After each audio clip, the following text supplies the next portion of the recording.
Aujourd'hui, je vous raconte l'histoire d'Overtime. C'est l'histoire de deux visionnaires, Dan Porter et Zach Weiner. Leur réussite n'a rien à voir avec la chance, mais tout était calculé. Et je vais vous expliquer comment ils sont passés d'un simple compte Instagram qui postait des highlights de joueurs à une multinationale qui a changé l'industrie du sport.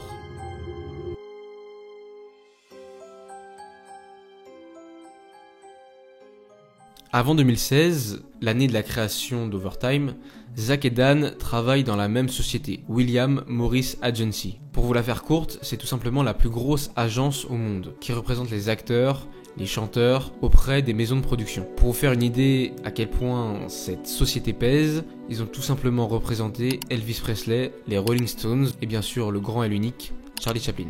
En gros, Zach et Dan, c'est pas n'importe qui et surtout, ils travaillent pas n'importe où. De son côté, Dan, c'est le plus vieux du duo, celui qui a le plus d'XP. À ce moment-là, c'est le directeur numérique chez WMA. Et avant ça, il a déjà géré plusieurs sociétés valorisées à plusieurs millions de dollars. Donc ouais, niveau business, il s'y connaît. De l'autre côté, on a Zach Weiner, qui lui est encore très jeune et qui sort de l'université de Pennsylvania. Alors certes, il a beaucoup moins d'XP niveau business, par contre, niveau média, il s'y connaît. Dès sa deuxième année à l'université, il va créer son premier média, The Sport Quotient. Et c'est d'ailleurs grâce à cette expérience que Overtime va naître quelques années plus tard. Le principe de The Sport Quotient est assez simple, mais assez révolutionnaire pour son époque. Il met à disposition une plateforme pour les jeunes à l'université pour qu'ils puissent écrire sur le sport, en postant notamment des vidéos, des photos ou même des podcasts. Déjà à cette époque, il réussit à réunir une belle petite communauté, avec plus de 250 écrivains et 80 universités partenaires. Et Zach, à cette époque, avait déjà compris quelque chose, c'est que le monde des médias sportifs n'avait jamais vraiment évolué. Avec ce nouveau média, il avait tenté d'innover et d'introduire la jeunesse au monde des médias sportifs. Alors l'idée est un peu trop révolutionnaire pour son temps et surtout il n'a pas les connaissances et pas les financements. Et ce qui va faire plonger le média à sa perte, c'est le business plan. La demande d'annonceurs pour gagner de l'argent est beaucoup trop faible avec ce modèle. Mais il accumule pas mal d'expérience dans le monde des médias sportifs. Donc quand Zach et Dan commencent à parler du projet, tout coule de source. D'un côté, on a l'ancien avec pas mal d'expérience niveau business, de l'autre côté, on a un jeune qui est rempli d'idées pour révolutionner le monde des médias sportifs. Le chemin est tout tracé et donc en 2016, Zach et Dan s'associent pour créer Overtime.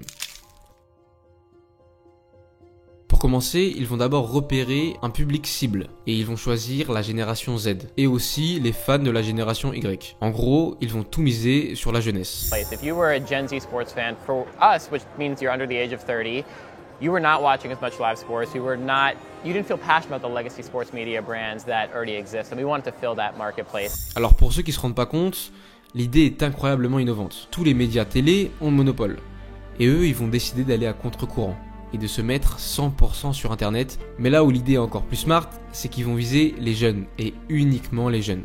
Comme tout le monde le sait, Overtime poste des highlights de joueurs de JUCO, de high school et de streetball. Et le point qui relie toutes ces vidéos, c'est que ce sont des joueurs amateurs. Et l'idée smart, elle est là. C'est que contrairement à leurs concurrents qui déboursent des milliers de dollars chaque année en droits télé, et eux, ils déboursent zéro. Parce qu'il n'y a pas besoin d'acheter de droits sur le sport amateur. Et c'est là qu'ils vont faire la diff. Overtime dépense 10 fois moins pour toucher 10 fois plus. Dès 2017, un an après la création d'Overtime, le mouvement est en marche. Et tout le monde l'adopte. Et ça devient plus qu'un média. C'est vraiment un phénomène culturel. Not every day you'll get to play with people of your caliber, and y'all saw the magic last night. It's kind of crazy. We don't get to do this often, you know. We all live spread out across the country, so when we all get together, it's a movie. Something I'm definitely never gonna forget. Déjà que Overtime marche super bien dans le pays, ils vont trouver la recette magique en fusionnant sport et storytelling. Et à partir de ce moment-là, ils vont tout simplement transformer le paysage basket en influençant non seulement les fans, mais également les joueurs eux-mêmes. Et ce gros phénomène s'appelle la Melo Ball.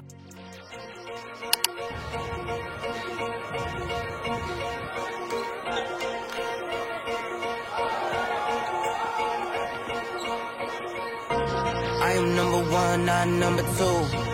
If I'm not the one, I'm uncomfortable. See the competition I've been running through. Leveled up, I only see him in my rear view. Yeah, I'm ballin', yeah, I'm ballin', been ballin'. ou Lavar Ball, comme vous voulez. Il est autant sur la chaîne que son fils. D'ailleurs, la première vidéo qui a atteint le 1 million sur la chaîne YouTube d'Overtime, c'est un speech de son père après un match. Donc ouais, le daron aime beaucoup les cams aussi. Mais bon, ça c'est une autre histoire. LaMelo Ball va vraiment devenir la tête d'affiche d'Overtime et il va se retrouver sur toutes les vidéos.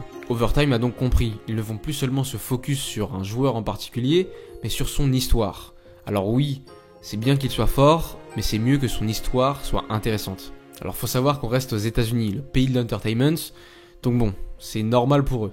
Là où les highlights marchaient plus ou moins bien, le rajout du storytelling et la création d'une histoire à travers un jeune joueur va susciter l'engouement. Après ce choix de DA de Overtime, les stats vont exploser. Et en même temps, vont faire devenir des superstars des jeunes de 15 ans, auxquels tous les jeunes joueurs à travers le monde peuvent se reconnaître.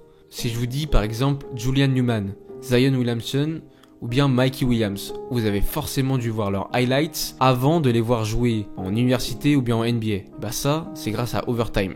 À ce stade-là, ce n'était même plus le joueur qui était mis en avant, mais sa famille et son train de vie. Overtime va finalement faire des mini télé-réalités sur ces familles-là pour toucher un max de personnes. I'm Julian Newman and I'm the most famous baller on the web.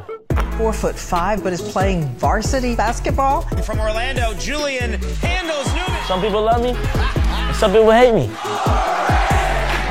But it's all good, because I got a great family to back me up. Love you. Thank you, Dad. And it's my sister, Jaden. What up? She's the best woman baller in the world. I'm just glad I didn't have to play against Jaden Newman. Our life is crazy, but we wouldn't have it any other way. This is Hello Newman. Pour Overtime, ça marche. Et ça marche très très bien. À tel point que chaque épisode fait plusieurs millions de vues. Et là, ça fait que 2 ans que Overtime existe. Pour recontextualiser, faire plusieurs millions de vues en 2017, c'est énorme.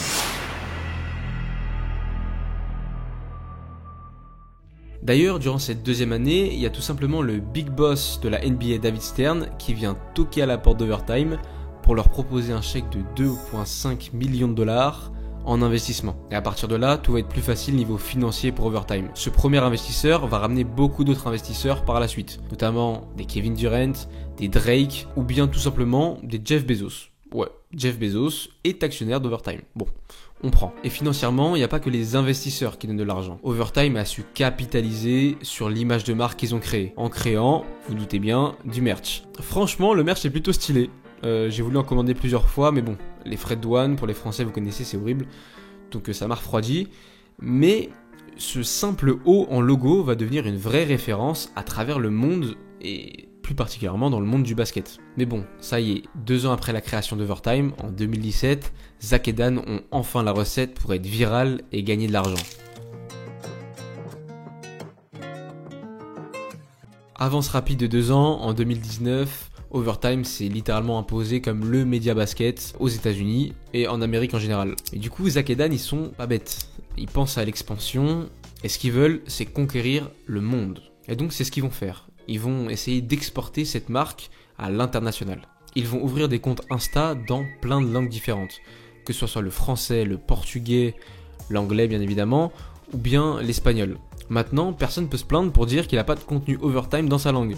Alors certes, les comptes étrangers sont pas aussi développés que le compte principal, mais il y a du contenu Overtime partout dans le monde. Et celui qui se rapproche le plus du compte principal, ça reste quand même Overtime France. Bon, c'est pas parce que je suis français, mais leur contenu est vraiment cool, donc allez donner de la force, ça fait plaisir. Si on fait le point, en quelques années, Zach et Dan, ils sont passés d'un simple compte Insta à le média numéro 1 basket dans le monde. Et il y a une idée qui reste dans leur tête. Depuis le début, Zach et Dan veulent créer une ligue de basket.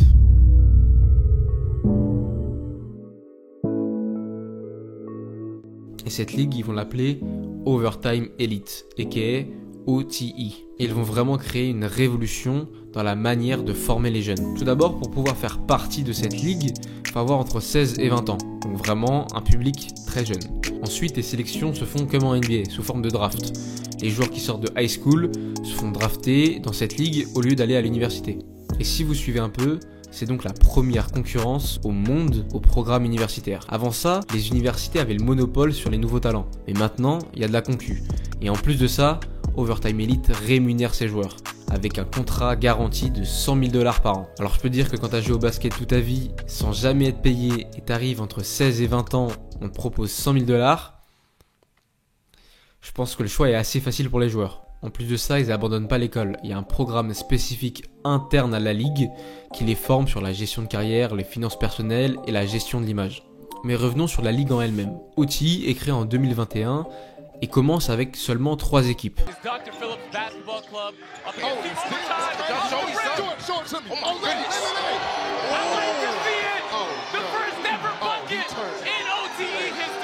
Aujourd'hui en 2024, l'expansion a bien commencé et on est passé à 8 équipes. Pour vous expliquer un peu le format, il est un peu compliqué à comprendre, mais bon, si on réfléchit, ça va. Tout d'abord, toutes les équipes s'affrontent entre elles au cours de la saison. Et à la fin, il y a des formes de play-off. OTE participe également à des tournois internationaux. Par exemple, cette année, ils ont formé une équipe OTE avec tous les meilleurs joueurs de la ligue pour participer à la NGT. Donc c'est un tournoi d'Euroleague qui fait s'affronter toutes les meilleures équipes d'Europe. Notamment, il y a l'INSEP, le Barça. Et cette année, pour la première fois, une équipe américaine a débarqué dans un championnat européen. Alors certes, cette ligue fait super plaisir aux joueurs, mais un peu moins aux programmes universitaires qui ont été obligés de revoir leurs offres pour rester compétitifs. Alors sur le papier, OTE c'est exceptionnel, mais en plus de ça, ils ont prouvé que ça marchait. Dès leur sortie d'high school, les frères Thompson ont fait confiance à OTE pour la suite de leur parcours. Pick and roll with Santo. Step back midi, don't tell me. Answer is always, how many years have you been coaching? You are now in the presence of a man with a beautiful quad. All time, ladies and gentlemen. Oh my God, what a pass. Twin Kai Howard in the game. Oh, look at you. What? Time. Showtime. To a man. Sit up. A man. Et ça a très bien payé parce que les deux frères sont draftés dans le top 5 de la NBA.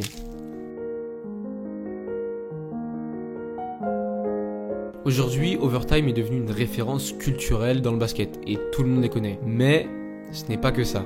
Et leur ambition est encore plus grande. Ils ne cherchent plus forcément à être une référence uniquement sur le basket, mais dans le sport en général. Leur stratégie de diversification reste centrée sur la jeunesse et sur l'exposition des jeunes. Et dans cette dynamique d'expansion, Overtime a notamment créé des nouvelles ligues. Welcome to OT7. Oh my God, what a catch! Over the middle, taking a shot deep. Oh, touchdown! We have the best young players in the country. Taking a shot deep, touchdown! Do you want sick highlights? Oh my God, what a catch! Incredible ballers having the time of their life. We love Overtime. These are all future NFL players. The future is now.